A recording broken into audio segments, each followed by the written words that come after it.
Broadcasting from the business capital of the world, this is the Podcast Business News Network. So when you see somebody and you say, "Hey, what's going on? How's it going?" And they say, "Living the dream." Are they really living the dream? That's the question today, because the dream is different. Now, we all have dreams. I get that. But I'm talking about the American dream, what it was, what it is. Things are radically different now than, say, 20, 30 years ago about work, business, and all of that. We're going to jump down that rabbit hole, learn a lot about that. She's somebody that does amazing designs, interior designs, full remodel projects, all of that. But she also provides some other insight, which I find fascinating, in KN from KN Creations and Design. She's with us. How you doing today? Don't say living the dream. Don't say it. I am. I'm just living the dream, my dream at least. Well, I guess, nobody can dispute that. We're all living a dream. Everybody has a dream. Billy Joel song, by the way. So everything has really changed here. And as we're starting to talk about this, I think back to, seeing old TV shows where, the father went to work, picked up the briefcase, mom was at home cooking, the two kids were there, everything was happy, happy, joy, joy. Not to say that it isn't similar, but it isn't. There's a lot of different things going on nowadays. Where do you want to start with this? It evolved. I mean, I've been listening into a lot of other people speaking about this lately because we really have evolved as a society. I mean, if you think about it, when we were kids, like what was our version of the American dream? It was the white picket fence with a happy-go-lucky family and a house and having kids and being married by, like 18 or whatever it was back then. It's evolved. Like now it's completely different. You don't have a job where you really have to show up. Like it's not the norm anymore to have a 9 to 5 job, where you're clocking out at 5 o'clock, dinner's on the table, you're eating dinner, you're watching TV, and then you're going to bed. Like we are so far from that it's so interesting how we just continue to evolve over the years, in business, in relationships, in design, in artistry, all of those components. It really is true when you think about what it was, what it is. And for some people that've been around for a while, when all of this changed with COVID, I have to believe that they almost felt guilty that they weren't working enough, because their parents came from the model of gotta work hard, gotta work hard, 9 to 5, gotta work, gotta work, gotta work. Where that all changed, where life is fragmented in terms of your job. Maybe you're a little bit from home, in the office, on the road, whatever it may be. But not to sound old, younger generation, different view of it. And it started 12, 13 years ago with Google, where, a lot of rising technical stars shook that place up to the point where there's video games in the lounge, where it's more laid back, chill atmosphere, but work got done and continues to get done. I guess just a different mindset overall. There is, and I'm noticing there's like a huge gap right now between each generation. I don't know what I think it's the boomers, the baby boomers is our parents' generation, and we're considered what, millennials, and then there's Gen Z is like right after us. So like millennials are stuck in between like the boomers and the Gen Z as far as like work and how daily operations are, and how to show up for business and how to show up for themselves and their families and their self-care. It's a huge gap, and Yeah. it's a big argument. It's almost like they're at war with each other, because a lot of the higher ups and the bosses in the boomers are, they have that old school mentality mindset where it's like, you got to be 9 to 5, you got to show up for this time, these are your hours, like this is the respect that we're demanding. And then the Gen Z, and then part of us, like our millennial era, they're like, no, it doesn't have to be like that anymore. We've evolved. There's so many other ways we can operate conducive to being successful, where we don't have to burn out all the time. We don't have to be miserable and unhappy with our jobs. We don't have to conform to these like society expectations that there used to be for so many years. If you think about it, and this is something I've struggled with as a business owner over the years as it has evolved, I used to have that anxiety if I'm not working, like if I'm not up at like 5 a.m. and I'm working by like, 8 o'clock, 8 a.m. for like a solid 8 to 9 hours, I don't feel like I'm productive or successful. I feel like a failure. It doesn't have to be that way, because there are days when I'm not working that often. Like I have like a 4 hour window of like solid work, and then the rest of the day I'm kind of doing other things. Or I'll have like a 16-hour day where I have like a deadline, so it's different every day. But it took a while for me to be comfortable with the fact that it's okay if you have those days that are a little bit shorter. It doesn't mean you're not successful, doesn't mean you're not working and showing up for your business. I think a lot of people struggle with that right now.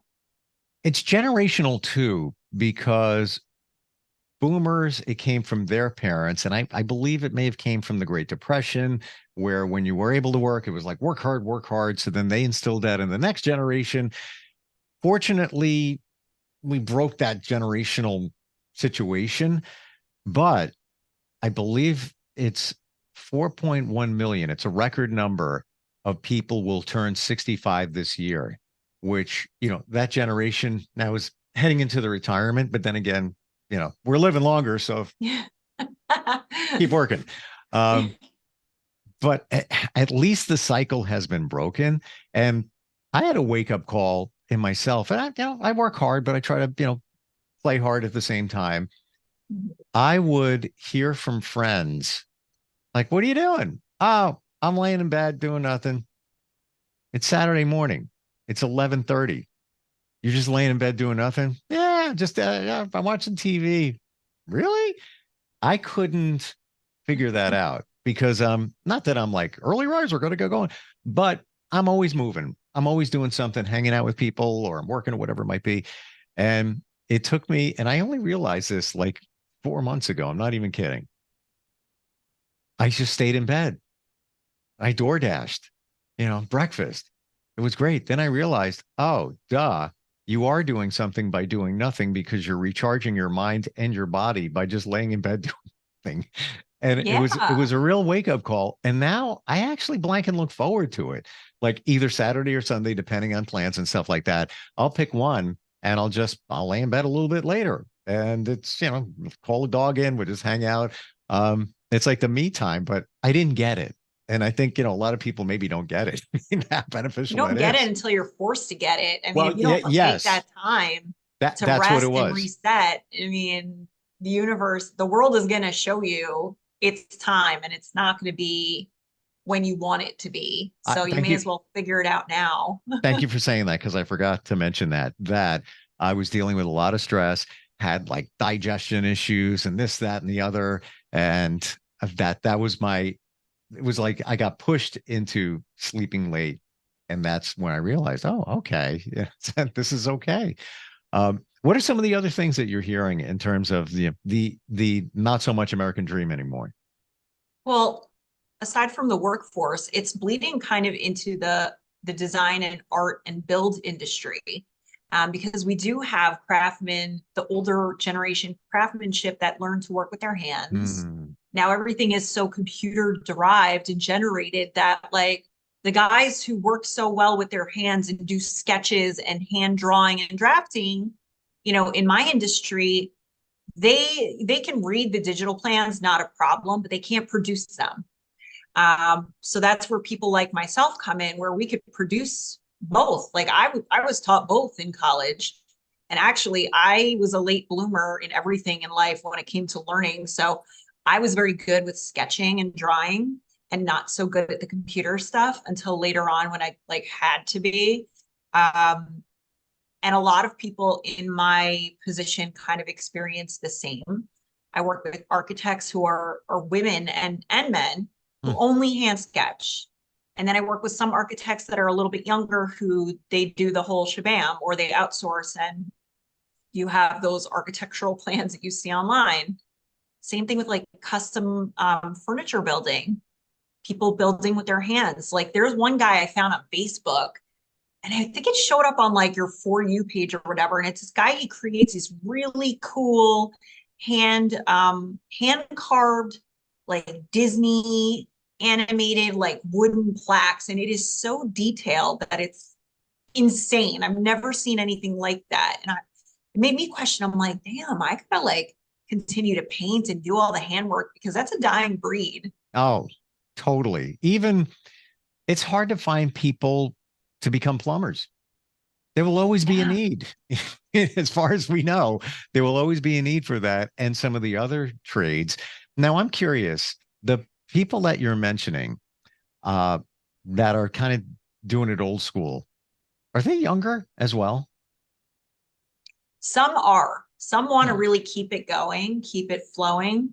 I try to stay in touch with those people and build my network with those kind of people, because that means, you know, that pendulum, it swings. I keep saying it, but it's coming back around. So God forbid all of our technology goes out, or if you're in a situation where like you have to sketch something real quick, you really need to be able to do both. I mean, there's no reason why you shouldn't be able to learn how to use your hands and learn the technical computer side of things, because there's going to be a power outage at some point. I can just feel it. Plus, I think there's going to be backlash from everything being automated. Everything's a bot, or you don't talk to people. You just send text. There's a place for all of that. I get it. But people are going to start truly majorly craving human interaction, where now phone calls are going to be made and face one-on-one connections are going to be made. I loathe when I go to hit a chat for customer service and it's a bot. Me too. It drives me insane. It takes I'm glad it's great for the company and you don't have to hire people. Shame on you and all of that. It takes longer to drill through the bot trying to figure out, well, just give me a person. Even when I make a phone call and it's automated, all I do is representative, blah, blah, blah, blah, blah, blah, blah, representative, blah, blah, blah, blah, blah, representative, until I get somebody on the phone. I think that people are going to be craving that sometime especially with AI. I think that's going to push it faster. 100%. I've been feral all week over Optimum for that exact reason. Like I finally got people on the phone and a tech physically here. And by the time the tech got here, the problem was resolved. And I said, I don't care, undo it all and then redo it again. Because you know what? If I have to call you and go through 97 bots to get you back here, I'm going to lose my mind and it's not going to be good. Yeah. So I'm right there with you. Same company had an issue with them where they changed my service, but they really didn't. I was still paying the same thing. And, you know, just the waste of time. The perception is that this technology is saving time. The only thing it's saving time is for the company, not for the consumers. It's almost like they don't even care anymore. Yeah. And also brick and mortar too is dying. And that's really upsetting because you can't, any business, anything that loses its tangibility, you can't guarantee a success rate. I mean, no matter how old you are, I have clients who are older, much older, and then clients who are my age and younger. We want to touch and see and feel the goods to ensure the quality. Yeah. And I can't do that if it's online. Plus, with AI, anything can be generated online. I mean, listen, you can order things from China that look great on the model. And then when you get when it arrives and you try it on, it looks completely different. You're like, what did I do? I've fallen victim to that more times than I care to admit. For that reason, I went to the mall on Sunday. First time I had some time. I'm like, I'm going to the mall. I've been there a long time. I actually went by myself. It was a me time. And it was kind of depressing just looking at how many stores are going out of business, looking at some of the smaller shops and just not well kept, where like, you want to buy a shirt and it's like all over the place. And I'm like, oh, no, no, fix that. It's the reason why people aren't going there. And then, use the restroom. Oh my gosh. It looked like, there was a bomb went off in there. It was a mess. It's like, don't you care about the customer anymore? Why don't you just close the doors? What are you Yeah. doing here? It's truly a shame. It really is. They don't want to hire people. And that's the Yeah. downfall of where we're at, financially, fiscally, and society. Um, and with this whole American dream, like people are seeing these areas where you can be successful working from home, working remotely online, that it's also driving, like people don't want to physically show up for a job too, you Hmm. know, which is creating a problem. So while we have all these other remote access ways of making money, people don't want to be in that burnout. I think it's fear based, to be honest, or maybe it's just like anxiety based. We got comfortable during COVID because we had to stay home. We had to keep to ourselves. And then you kind of were like, I don't want to deal with anybody at that point. I don't want to interact with people. And so you get comfortable not interacting with people for so long that when you're forced back into it because your job requires that, you get anxiety and you just don't want to do it. Hmm.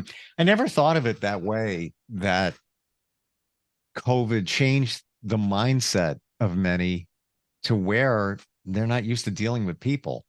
Granted, if you're younger, call it Gen Z, the younger side of Gen Z, you're not used to social interaction anyway, because of social media and connections that way. So that's a whole different thing going on there. But yeah, I never thought of it that people are uncomfortable being with people.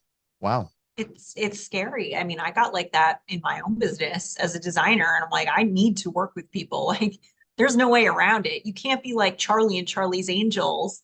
And I used to laugh and joke around and say, I want to be Charlie. I want to be not seen, but everywhere. And I still kind of want to do that, but like you have to build relationships with people. You have to build trust, and it's the only way you can be successful. You can't be a ghost in thin air for design and not be known. How do you know Charlie's Angel? Is so funny you bring that up.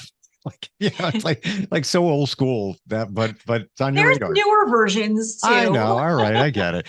I have a group of three women I'm friends with, and we call them Stevie's Angels. So we're in a group chat, and it's like to all of them the other day, I was like, "Happy Mother's Day, Angels."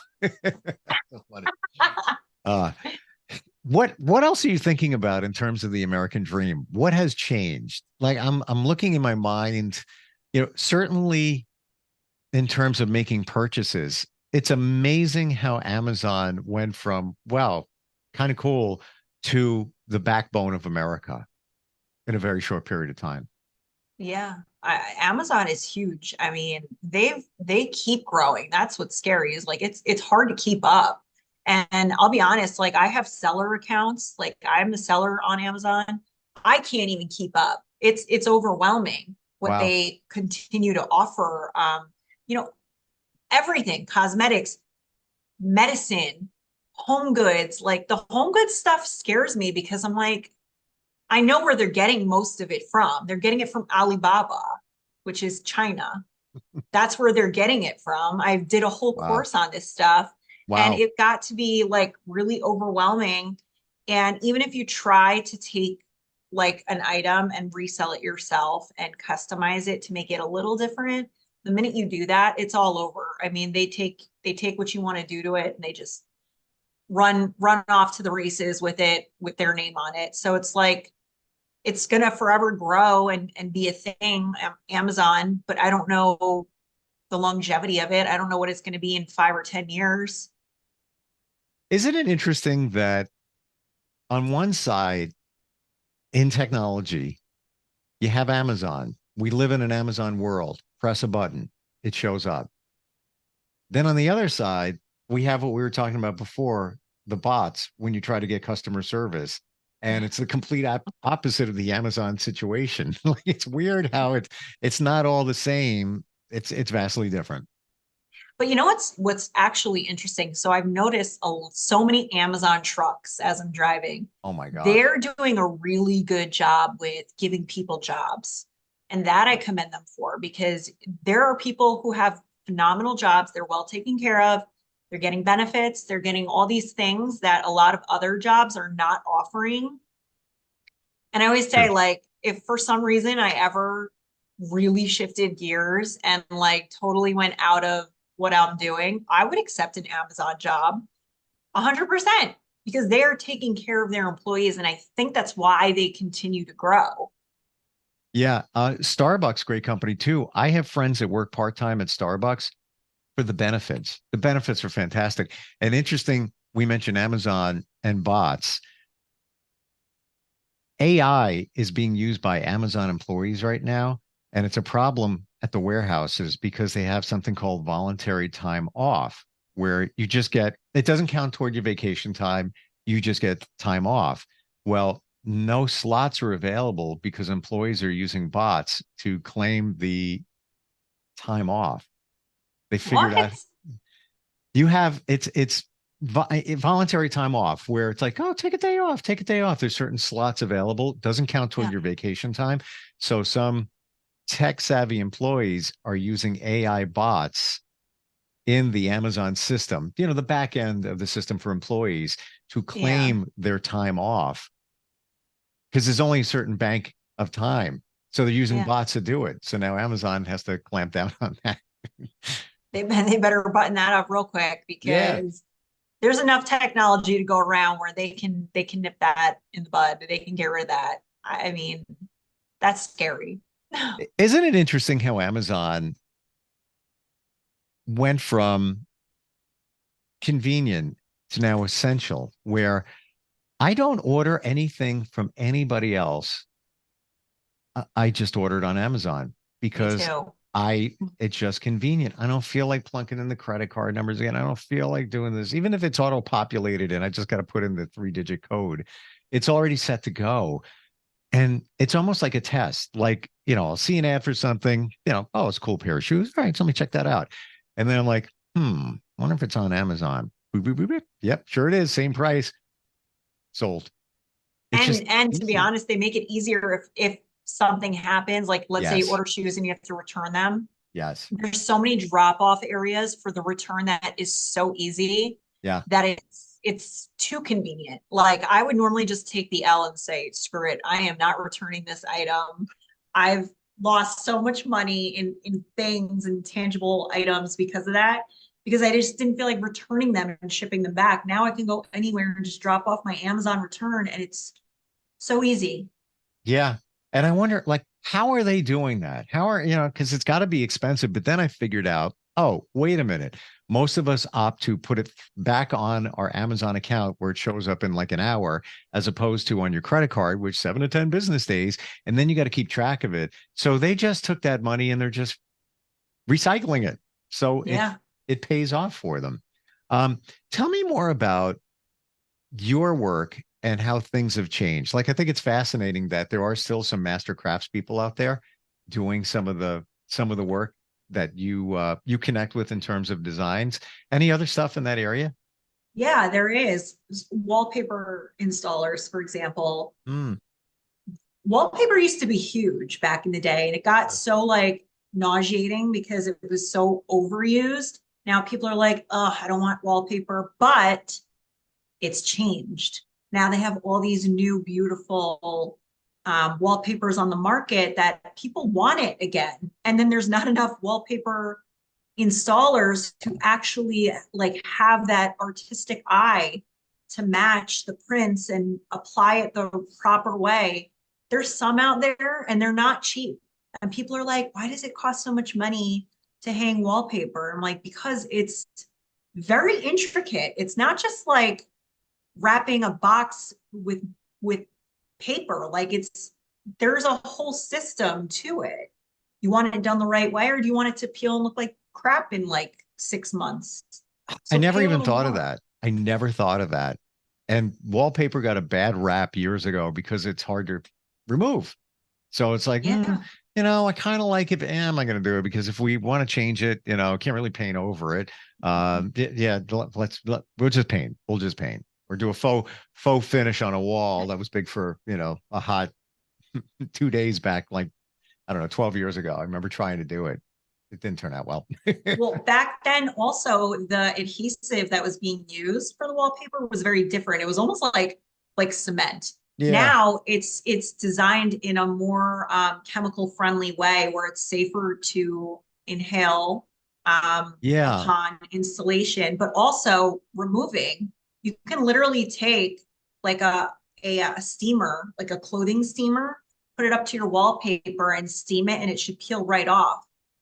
And it shouldn't interrupt your wall. I mean, your wall's going to need a little repair work, but it's not as crazy as it used to be where people are literally just painting over it and you have layers and layers. By the time people want to like rip it to the studs, you're like, how did we get so many layers of wallpaper and things on? You're bringing back visuals. I totally remember it where I never had to deal with a wallpaper situation. I'm trying to think. Maybe in two houses back in a bathroom, and it was just like stripes. It wasn't that bad. Wasn't that tacky. But I do remember that scraping. Like, you're right. It was like this, almost like a cement that took a while. It was brutal. It was brutal. And then right away, you're gonna mess up the outer layer of your sheetrock. Then you got to spackle and everything. So we've come far. We're out of time. I don't know how this happens. Like, it just like evaporates. Interesting talk today, and how you have the ability to talk about trends, and then we tie it into design society. work. Yeah, society and design work. There's always a connection. It's like actually really cool. How do we find you, KN? Find me on social media, on my Instagram, KN Creations and Design. My website is kncreationsanddesign.ltd.com, and on TikTok. I'm only going to say one thing, and I read this today. Generation Z will not wear ankle socks at the gym. And it's only Z. Millennials, it's all good. They will wear like higher socks at the gym. And I just read this, and then I was at the gym today. I'm like, yeah, look at that. I'm still wearing them. They're comfortable. Wait a minute. No, that cannot be right, because I'm seeing these kids on TikTok wear those old school real scrunchy socks to the gym. And like, it's like their hot girl walk, and they're cute. And they're like, this is so cute. This is what I wear to the gym. And I'm like, I wouldn't even wear that to the gym. Like, what? I'm not seeing that. Like, anybody, Gen Z is like age 11 to 26. And it's socks that are, up your leg to a point. I don't know. Yeah. Above your ankle, whatever. But not, I'm not going to lift my leg up here to show you, but it's like, you can barely see the socks. That's what I wear. I call it, an ankle sock. But that's how you, to them, that's how you tell somebody is old if you wear those. Like, really? Come on. I need to find other ways to evaluate age, I think. Right. Well, they're also okay with socks and sandals. I don't know about that either. Yeah, no. Yeah, not my thing. Not my vibe. Yeah. Thanks for being here today. Thanks for having me. Yeah. Cool talking. We'll catch up next time. Yeah, it's been fun. Right, same. We'll be right back.